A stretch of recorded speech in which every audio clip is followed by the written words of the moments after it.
Ada anak saya juga. Keluarga Bapak berapa orang Pak yang ikut di dalam pesawat itu Pak? 4 orang semua Pak, istri saya 1, anak saya 3.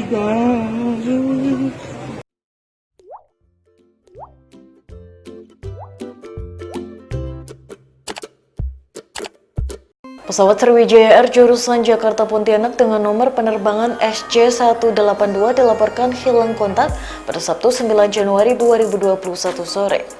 Terlihat sejumlah keluarga penumpang tiba di Bandara Internasional Supadio untuk mencari informasi tentang keluarganya. Sejumlah keluarga menangis histeris di Bandara Internasional Supadio saat mengetahui pesawat yang ditumpangi keluarganya hilang kontak. Salah satunya adalah Yaman Zai, pria asal Pulau Nias yang telah 1 tahun tinggal di Pontianak terus menangis setibanya di Bandara Supadio. Dilansir oleh tribunpontianak.co.id, ia mengungkapkan istri dan ketiga anaknya merupakan penumpang pesawat yang lepas landas dari Bandara Internasional Soekarno Hatta. Istri dan 3 anaknya berencana mengunjungi Yaman Zai sekaligus untuk berlibur.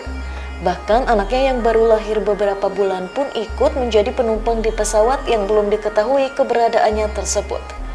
Yaman menuturkan, terakhir kali ia menghubungi sang istri pukul 13.30 waktu Indonesia Barat saat istri dan 3 anaknya berada di Bandara Soekarno Hatta.